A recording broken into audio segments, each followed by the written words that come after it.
ಆತ್ಮೀಯ ಮಾಧ್ಯಮ ಮಿತ್ರರೇ, ಇವತ್ತಿನ ದಿನ ನಾವು ವಿಧಾನಸೌಧದಲ್ಲಿದ್ದೀರಿ.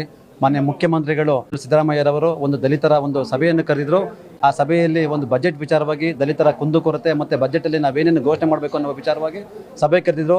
ಇವತ್ತು ರೆಬೆಲ್ ಟಿವಿ ಮಾಧ್ಯಮ ಬಹಳ ಒಂದು ಕರ್ನಾಟಕದಲ್ಲಿ ಒಂದು ಉತ್ತಮವಾದಂತಹ ಮಾಧ್ಯಮ, ನೊಂದವರ ದನಿಯಾಗಿ ಮತ್ತು ಉತ್ತಮ ಸಮಾಜ ಸೇವೆಯಲ್ಲಿ ಏನೇ ಒಂದು ಬಂದರೂ ಸಹ ಅದನ್ನು ಸಂಕುಷವಾಗಿ ಅದನ್ನು ತಿಳಿಸುವಂತಹ ಕೆಲಸ ಮಾಡ್ತಿದ್ದಾರೆ ನಮ್ಮ CS ರಘುವಣ್ಣ ಅವರ ಅಧ್ಯಕ್ಷತೆಯಲ್ಲಿ. ಮೊದಲಿಗೆ CS ರಘುವಣ್ಣರವರಿಗೆ ನಾನು ವಿನಯಪೂರ್ವಕ ಧನ್ಯವಾದಗಳು ಸಲ್ಲಿಸುತ್ತಾ, ಇವತ್ತೇನು ಕರ್ನಾಟಕ ಭೀಮಸೇನೆ ಸಂಘಟನೆ ವತಿಯಿಂದ ಕರ್ನಾಟಕ ರಾಜ್ಯದಲ್ಲಿ 250 ಅಡಿ ಎತ್ತರದ ಬಾಬಾ ಸಾಹೇಬ್ ಅಂಬೇಡ್ಕರ್ ಅವರ ಪ್ರತಿಮೆ ನಿರ್ಮಾಣ ಮಾಡಬೇಕು ಅಂತ ಸರ್ಕಾರದ ಗಮನಕ್ಕೆ ನಾವು ತಗೊಂಡ್ಬಂದಿದ್ದೇವೆ.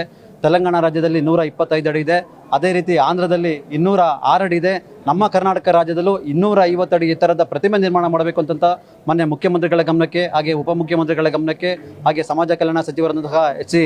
ಮಹದೇವಪ್ಪರ ಗಮನಕ್ಕೆ, ಅದನ್ನು ನಾವು ಪರಮೇಶ್ವರ ಸಾಹೇಬ್ರ ಗಮನಕ್ಕೆ, ಎಲ್ಲರ ಗಮನಕ್ಕೂ ನಾವು ತಗೊಂಡ್ಬಂದಿದ್ದಾರೆ. ಹಾಗೆ ಕರ್ನಾಟಕ ರಾಜ್ಯದಲ್ಲಿ ಏಕಕಾಲಕ್ಕೆ ಕರ್ನಾಟಕ ಭೀಮಸೇನೆ ಸಂಘಟನೆ ವತಿಯಿಂದ ಏಕಕಾಲಕ್ಕೆ ಪತ್ರಿಕಾಗೋಷ್ಠಿ ಮಾಡುವ ಮೂಲಕ ಸುಮಾರು ಒಂದು 75 ಪತ್ರಿಕೆಯಲ್ಲಿ ಈ ಒಂದು ಸುದ್ದಿ ಪ್ರಕಟಣೆಯಾಗಿದೆ. ಬಹಳ ಒಂದು ಖುಷಿ ಕೊಡುವಂತಹ ವಿಚಾರ. ಮಾನ್ಯ ಮುಖ್ಯಮಂತ್ರಿಗಳು ಇದನ್ನು ಒಪ್ಕೊಂಡಿದ್ದಾರೆ.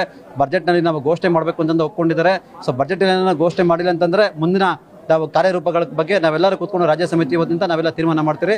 ಬಜೆಟ್ ಘೋಷಣೆ ಆಗಬೇಕನ್ನೋದು ನಮ್ಮ ಒತ್ತಾಯ ಆಗಿದೆ.